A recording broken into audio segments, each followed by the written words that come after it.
Hey everyone, I hope you're doing really well. I wanted to let you know how my day 2 is going and kind of follow up on how yesterday went.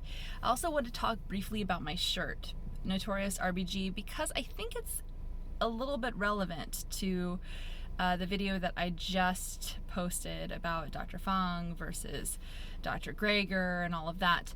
And here's how it's relevant.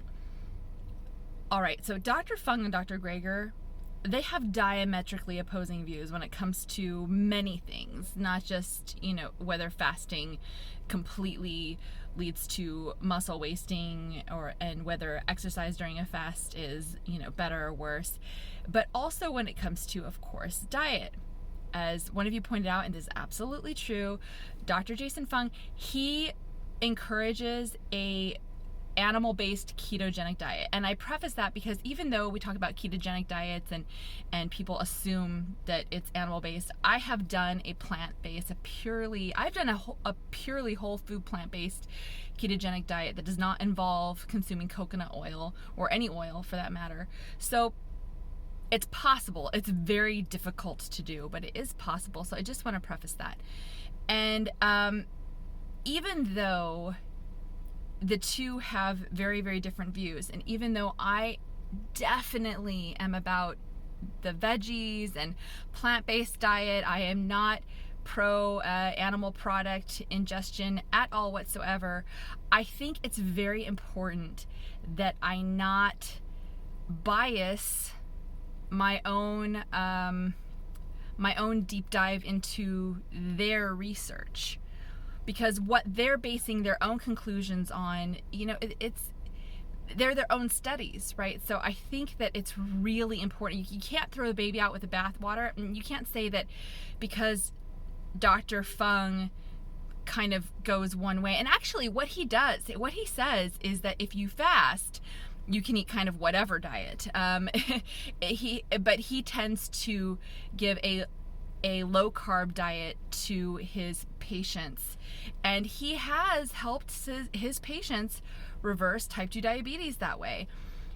Now, how the inside of their arteries look, I don't know, and whether they're at the same time developing cancer is maybe an interesting question. But I think that the important thing is that he's not being malicious, right? He's trying. I tend to think that most people are trying, at least. But even if he is prescribing these certain diets for his patients, it doesn't mean that all of the clinical data is bad. It doesn't mean that the research that he has relied upon is bad. And so that's why I'm trying to sort of peel back the curtain and look into the research that each doctor has based their own conclusions on. I hope that makes a lot of sense. And the reason why RBG is relevant is because this goes to the reasonable minds can differ. Ruth Bader Ginsburg, whom I love and adore and just appreciate so much, not everybody's going to like me saying that. Out there in the world, there might be some of you that are, will be mad that I've said that. But before you give this video a thumbs down for that reason or leave me or whatever, understand that Antonin Scalia, who was diametrically opposed to almost everything that Justice Ginsburg wrote, and vice versa, they both applied logic to their own decisions, even when one of the two had a dissenting opinion from the other one. I mean, I'm a lawyer, so I've read some of their opinions, certainly not all of them, but a lot of them.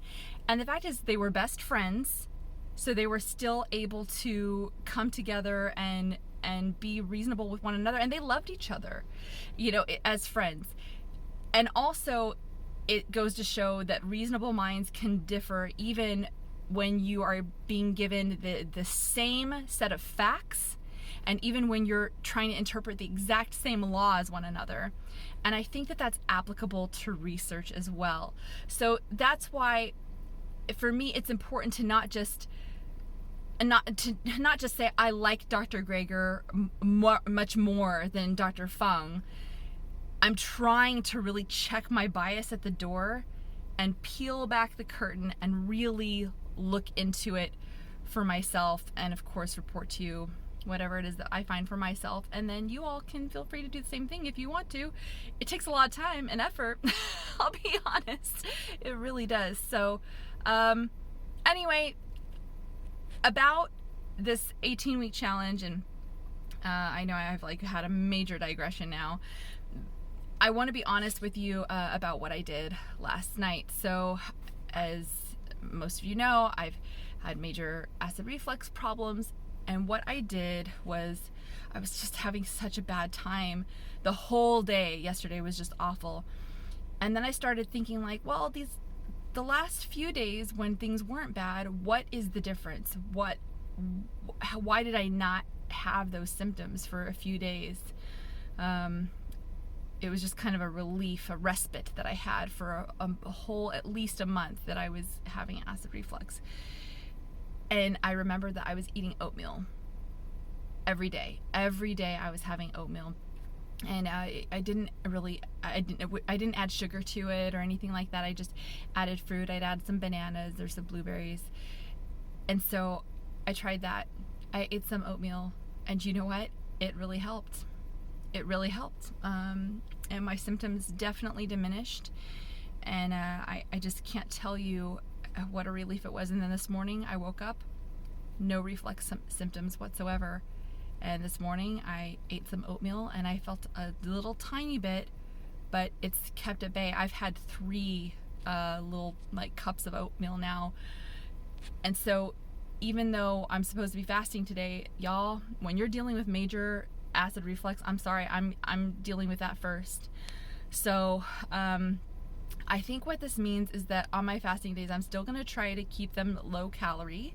I'm still gonna try to keep them below the 800, but y'all, I'm gonna do what I need to do for this acid reflux issue, and that means whatever it's gonna end up meaning. So I think that's how I'm gonna deal with these next several weeks for the challenge, and therefore I don't think I'm gonna do the day 1, day 2 update unless you really want me to. If you want me to do that, just to kind of check in and sort of, you know, be in communication with one another, just let me know in a comment below that you would like that, and then I'll do it.